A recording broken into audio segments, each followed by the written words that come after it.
I'm joined on the line by WBO junior welterweight world champion Maurice Hooker, who is defending his world title against Mikkel LesPierre on DAZN on March 9th at the Turning Stone Resort and Casino. Maurice, how has training camp been going? Days away from your second world title defense. Training camp is going good. You know, I'm ready. We got prepared. We watch the guy fighting. We're ready to put on the show Saturday. And remember the last time we spoke, right before your fight against Alex Salcedo, and you told me that you didn't really feel like a world champion until you had one title defense under your belt, and you got that in a very dramatic fight, an eventual win against Alex Salcedo. How do you feel now about being the WBO 140-pound world champion now that you got that title defense? You've been champ for almost a full calendar year. Yeah, I mean, it feels good. It's good to be a champion, and now I have more goals to have more belts. So I'm on to the next now, but it's good to be a champion.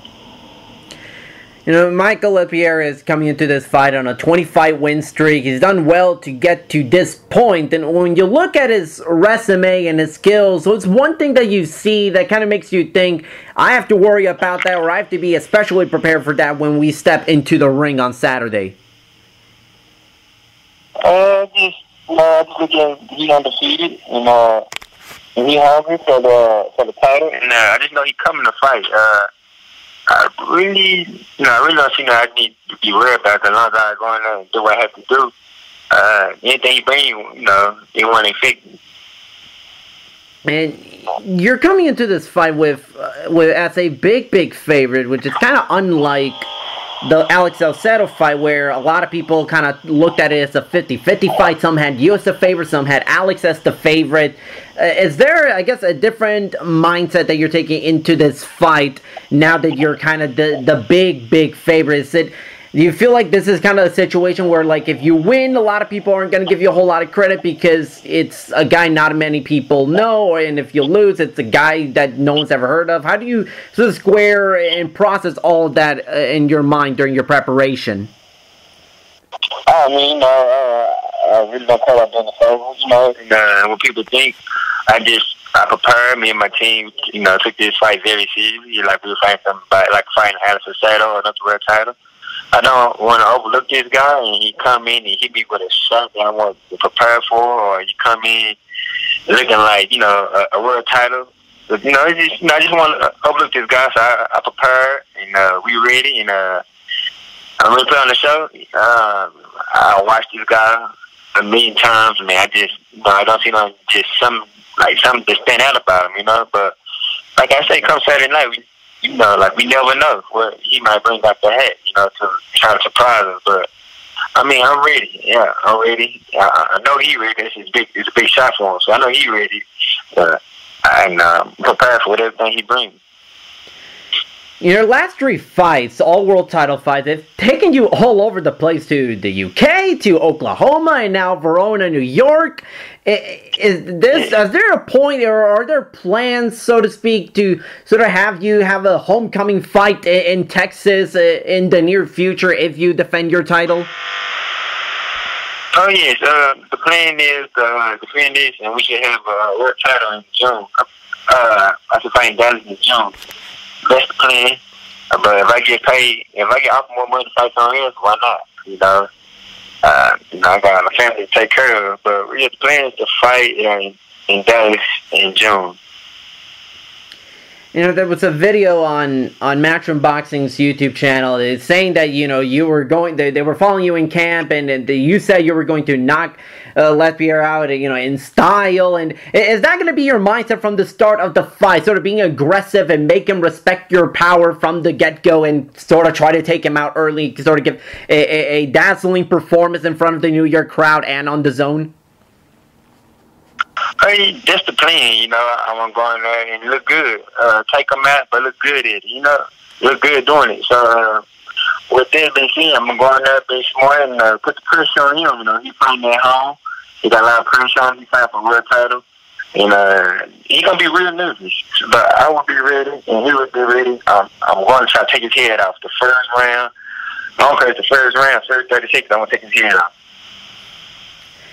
140 pounds, you know, you're one of the 4 title holders. It's a very loaded division. I know some of the champions are currently busy with their own fights or their own long-term plans, but is unifying the division still something that you hope to attain maybe sometime this year, even if it's at the tail end of it, or is that really something that you're going to try to rev up and try to prepare for it as you head into 2020 and beyond? Yes, I got a mentor. Yeah, so to 2020, I would like to fight more guys who got the title and get my name out there even more. So, yeah, 2020, I think it should be my year. Because I had 2019 in style, and 2020, I'm having a big year. You know, going back to that fight against Alex Salcedo for a brief second, I mean, you got dropped early in that fight. You came back and later stopped him. And do you see that kind of performance that you gave on ESPN against Alex Salcedo and kind of say to yourself that, you know, makes that a statement that it shows that you're a dangerous fighter, that not even knocking you down is enough to guarantee a win? Do you feel like that was sort of kind of a statement in and of itself, coming back from I guess that early deficit against Alex Salcedo? It shows a lot, you know. I'm in it to win it, you know. A knockdown don't mean nothing, you know. We still have 11 rounds to go. I got knocked down the 2nd round. We still have more rounds to go. I put that passion in this round. My coach told me, you know, 1 round at a time. That's how we're going to take this fight. 1 round at a time, you know. 1 knockdown don't mean nothing. And that's what we did. We got knocked down. Next round, we came out even harder. Is there any of the, I guess, top names at 140 pounds that you personally would love to face in the near future, whether it be any of the other title holders or any of the other big names at 140 pounds that maybe you haven't, that aren't necessarily title holders at this moment? Yes, I would like to fight all the big names out there. Everybody will have a belt. So everybody on my watch list, and just let them know I'm watching, you know. So hopefully I get the WBC title fight soon. I hope me and him can work something out. Or I can wait till the tournament, you know, over with and get the win out of it, you know. But I would take any one of them guys, and, you know, I'm ready. There's anyone. You're fighting on DAZN for the first time, and, you know, obviously DAZN has made a big splash throughout 2018 and securing the rights to Matchroom Boxing and getting Canelo Alvarez and getting all these other big names to fight on the network. Looking at DAZN and your next fight and how it's sort of being marketed and everything, you feel like the DAZN is really becoming a player in the American boxing market, and it's really starting to become that premier destination for a lot of not just current names, but a lot of prospects and up-and-comers rising in the sport.